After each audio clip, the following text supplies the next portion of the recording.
How's it going, everyone? Welcome back to the Gear Vault podcast. This is lucky number 13.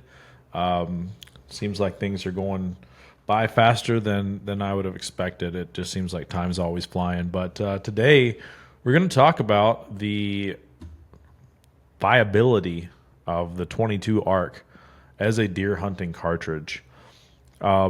If you have been following along with the podcast or with the YouTube channel, you'll know that this year my daughter decided she wanted to try deer hunting, and she is pretty, we'll say, sensitive to like recoil and noise, to be honest. But like, it's not that she's sensitive, I guess, to either one. Actually, what it is, it's like she really gets in her head, and like whenever, something different that she's never done before, she really gets stuff in her head. Like she's like, oh, I can't do this, and so she's one of those people that once she figures out that she can do it, it's totally fine. But man, she really gets some pretty bad anxiety leading up to change. And shooting guns, was one of those things.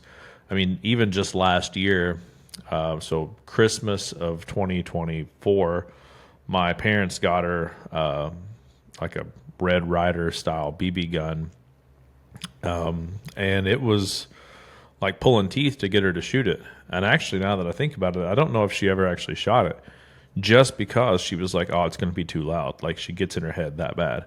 But so going forward into this summer, I ended up getting her a 22 ARC. So I got her the Ruger American Gen 2 Ranch in 22 ARC because it's not overly heavy. She can handle it, and those are known to be usually decently accurate, right? And it was.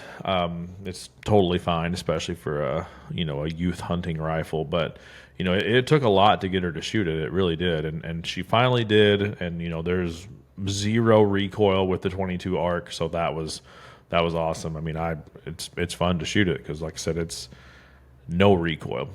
But going into deer season, it's been a few weeks, or a few months rather, since she shot it. So she gets back in her head. We could run to the local range to shoot, which is like 5 miles down the road. It's not that far. I just don't go to it because I don't like public ranges. But it was, one of those deals where you got to shoot, in the last hour after I get home from work, and there's no way you're getting any farther than that, so we have to use it. And so she was in her head about that because there's people around, and she was stressed out. But ultimately she ended up shooting, and the girl can shoot. Like I wish she wasn't so stressed and worried about it, because she actually can really shoot well. We shot at 50 yards, so at the first time we shot at 25 yards, and she put two basically touching. And then we shot some water jugs just so she could see it blow up. We caught the bullet, because one big concern I have with this 22 ARC is the fact that the ammo selection is pretty minimal. Your best option for a hunting bullet, as far as one you're just going to grab off the shelf, is an ELDX. And, I've said in the past that I don't like them. That being said, I also hadn't really used one. I guess what I should say is I don't like that style. I don't like the super thin jacket, like designed for killing something at 800 yards, just because like that's not where we hunt. Like the chances are better it's going to be under 100 yards. And so I do like a tougher bullet to be able to handle the added velocity that we're shooting a lot of these animals at. But so we wanted to shoot some water, short range, like 25 yards, and the bullet held together, but it was pretty mangled. But going into deer season, and keep in mind, every time we do something with a gun, like I always have to bribe her. I'm like, we're gonna go get ice cream after this. You shoot 3 times, we're gonna go get, we'll stop at Cold Stone on the way home, something like that. For deer hunting, again, not only does she get anxious about stuff, she also gets really obsessive about stuff. And I guess she probably gets it from me. Like when I get something in my head, I do want to go all in and really learn as much as I can and know everything about anything. And one thing that she has gotten obsessed-ish over is Daryl Dixon from The Walking Dead. And whatever reason, I don't know. But we, she said that she'll go deer hunting, but if she kills a deer, she wants me to buy her a crossbow. And I'm like, whatever, sounds fine to me. So, we shot that last time at the local range. That was 2 weeks before season started, and we head off to the opening weekend, which is Minnesota's youth weekend. I'm in North Dakota.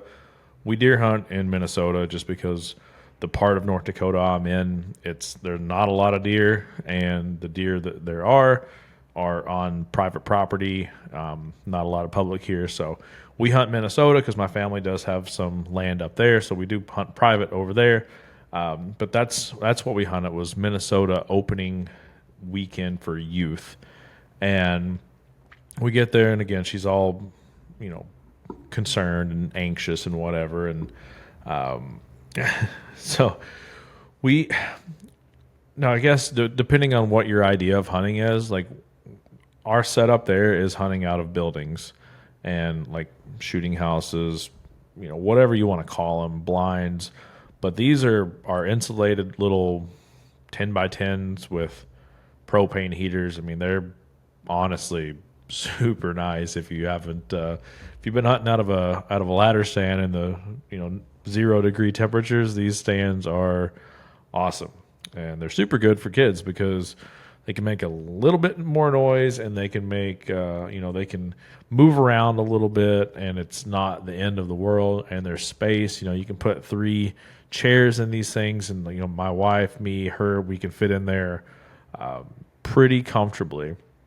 So anyway, we get up that morning and we do all the things, right? So we make some hot chocolate and put it in a thermos for her. I make a pot of coffee and fill my thermos. My wife doesn't drink either one, I guess, much, so she had water. But get some Jimmy Dean's breakfast sausages, because that's the nice thing, is we don't travel that far from my parents' house. It's jump in the side by side, go back through the woods, and within a few minutes you're at one of the stands that we hunt.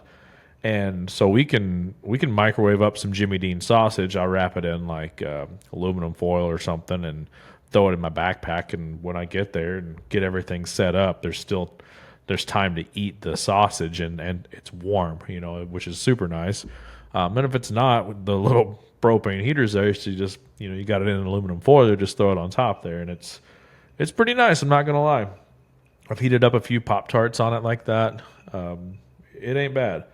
But we get there and we do all those things. We get everything set up, load the rifle, and disperse all of the Jimmy Dean's sausage sandwiches. And I mean, I had no more than poured my first cup of coffee, which normally I usually drink one while I'm waiting for it to get daylight, just for something to do. And that's whether I'm in a building or a stand, either one. I like coffee when I'm hunting, so I don't think the scent doesn't seem to really bother them. I've killed plenty of deer with a open cup of coffee sitting on a shelf, or sitting in my floor of my tree stand, out in the elements. It hasn't really ever mattered. So I like coffee, but in this time I was dealing with her, trying to get them situated and setting up all the stuff, making sure we've got something to lay the gun across whenever we slide a window open, just all those things, making sure everything was just perfect. So we're doing that, and Bentley's like, hey, I see a deer, which, when I think of a kid's first deer, I think of just everything going wrong. You have to do everything because they can barely hold it together. I was really excited that she spotted this deer. So she's like, hey, I see a deer. And I look down, and I can tell by the way it's walking, it's a buck. And she'd already told me, she's like, I think I want to hold out for a buck, but I don't know. Which, in my mind, I'm thinking, okay, whatever steps out, she's probably going to kill it, because I've heard this before from other people, my wife, oh, I'm going to hold out for X, Y, and Z. And then A and B come out and you kill both of them or something, you know. So anyway, she sees this deer coming, and I throw the binoculars up, and it's actually a pretty nice deer.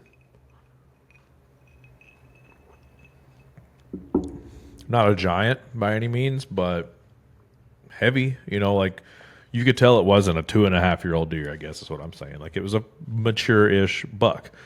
And so she's trying to get set up. This building has, you know, windows on all sides. It's 3 sliding windows, and then the door that you walk in has like a window that raises up like this. So like you have to like clip these little things or unclip them rather and slide it up. Makes a lot of noise. It's really kind of annoying because it's tough to open it without making a lot of racket. But we got it slid open and got her situated, and you know, I got like this hand warmer like pouch thing that I wear. I don't ever wear gloves, like I always just wear that thing. So I had brought that with just to lay into the window so the gun could lay on it and, you know, not beat stuff up if you're shooting and laying it on there. And a little bit of cushion kind of makes it kind of settle in and, you know, make it a little bit more stable maybe. So she's sitting there, and like I've got this scope turned on 4.5 because that's as low as it would go. And she, you know, she said she could see it good. She was stable. My wife's behind me with her phone trying to record because I'm like, hey, don't record her, record the deer. And so anyway, this buck ends up walking just straight at us. It starts at like 150 yards and walks straight towards us and gets to, I want to say it was like 40 yards and turns broadside. And not completely though. So it's kind of still quartering towards us. And like for the last week, me and Bentley have been going over like pictures of deer and like where to shoot them. And, you know, when you look up those diagrams, 9 times out of 10, it's a perfectly broadside deer. And so, you know, I'd pull up this picture and she's like, shoot it there. And she'd point to it. I'm like, yep, perfect. And all these things. But, you know, I never actually thought to go over like if they're quartering different directions, you know, because my thought was I'm just going to put her in the most perfect position that she can be in to be successful. You know, if we have to wait for a good shot, we'll wait for a good shot. But I also wasn't expecting a pretty darn good buck to come out within the first 5 minutes of legal shooting light.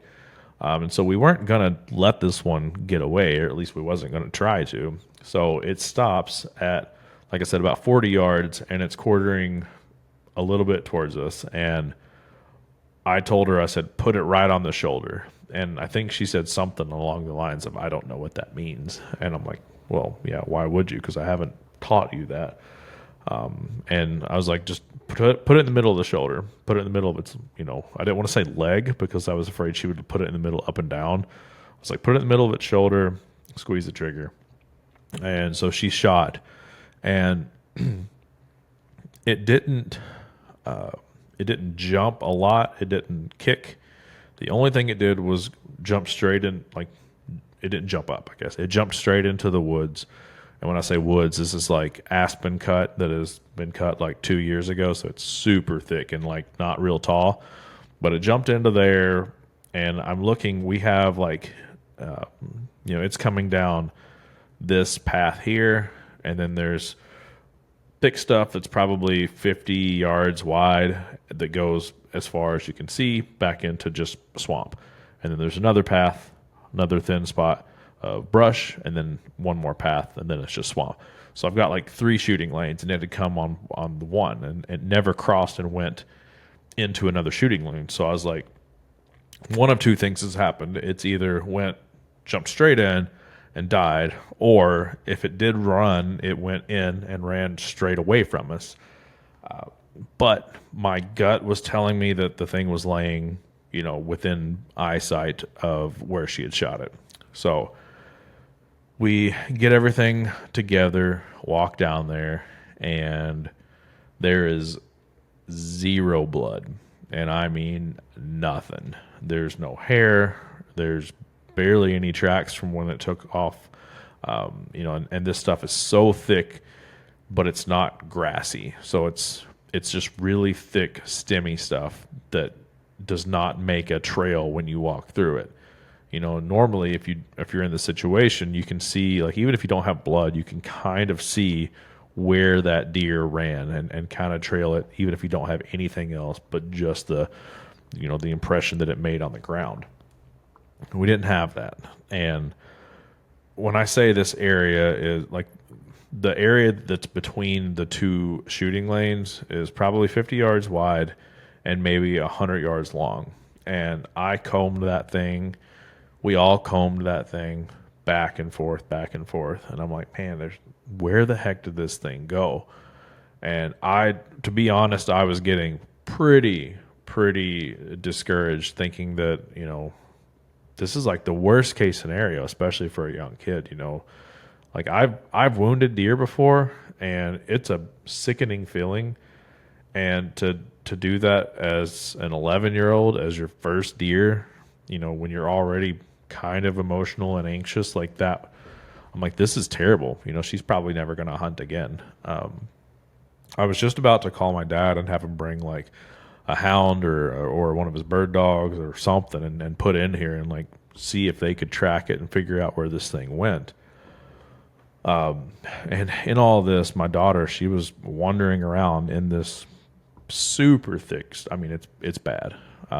She's wandering around in there, and I'm like, I'm just upset, And then I hear her. She's like probably 60 yards into that thick stuff, and I hear her be like, I found it. And my wife was on the other side in the other shooting lane, and she's like, what? And she's like, I found it. And I mean, we are both just like running through this crap, just like, I don't know if you ever, when I was little, there was a show called The Dinosaurs, and the opening scene was him just going through the trees. And anyway, that's what it felt like, just crashing through these things. And we get there, and she's just standing there staring at this buck laying on the ground. And it's a big body deer, and she is the one that spotted it. She made a shot on it. And when we thought every ounce of hope was gone, she finds it with no blood, just happened upon it. And man, I gave her the biggest hug, like super proud, because like I said, like she's one of those people, she gets in her head so much that she just feels like she can't do anything. And so it's really emotional for all of us whenever she does something, whenever she figures out that she can do basically anything that she sets her mind to. So it was honestly just a really emotional moment for me, her, and my wife, but super, super awesome. I was really, really happy. That being said, want to get back to what this podcast is about, and that's the 22 arc and that bullet. And there was no blood, even where it was laying currently.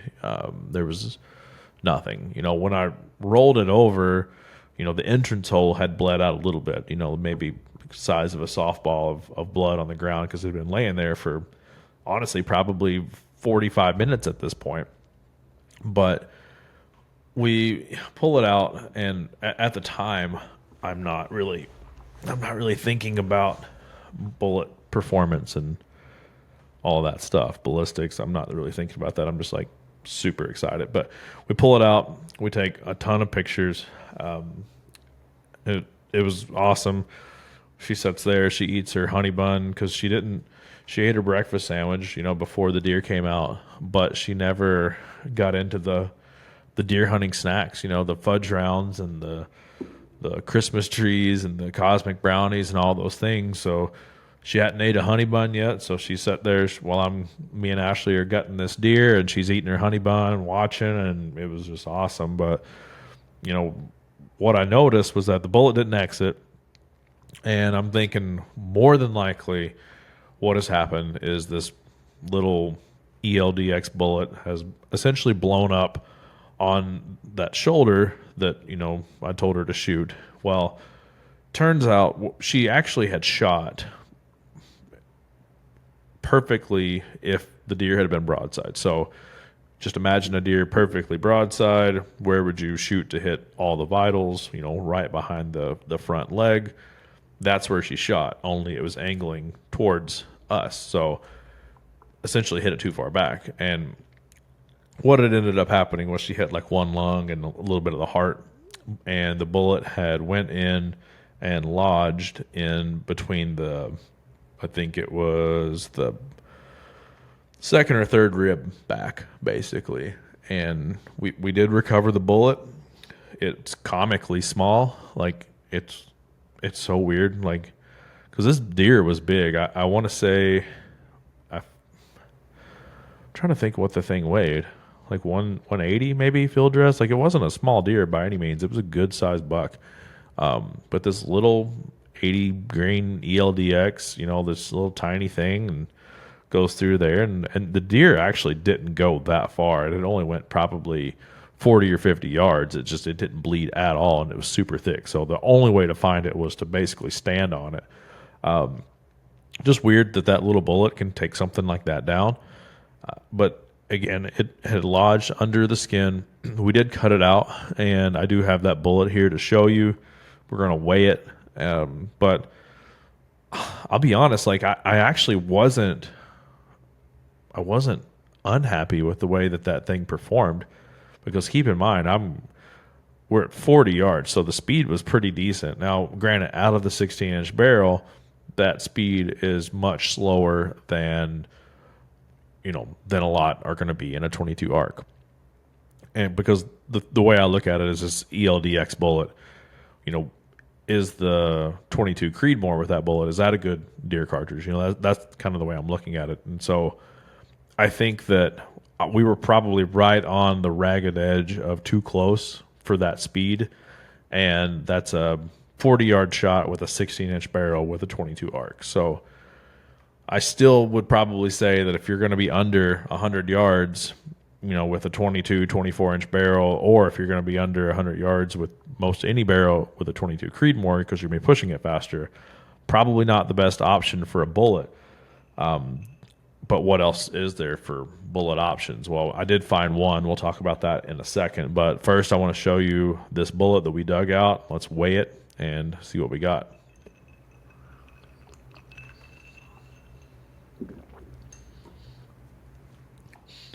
Okay, so this, and I'll try to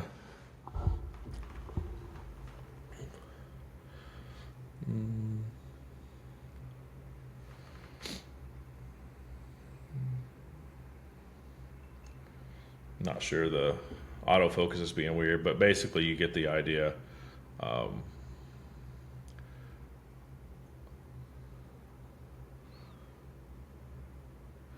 And if you're not watching this on YouTube or Spotify, then you are like, what the frick's going on right now?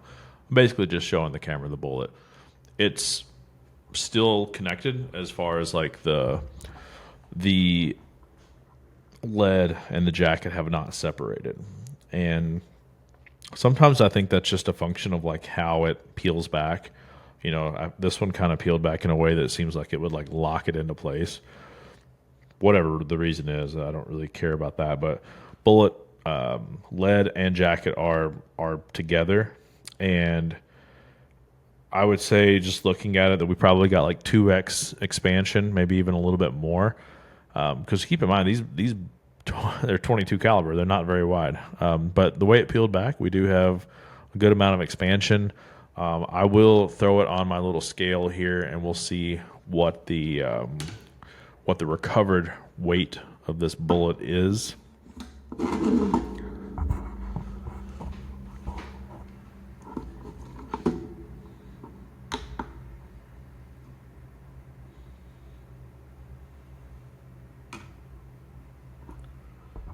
All right, so started with an 80 grain bullet, and we ended up with a 50 grain bullet. 50.8 is what I'm getting, but 50 grains left. That's not a lot. It's really not. It's tiny.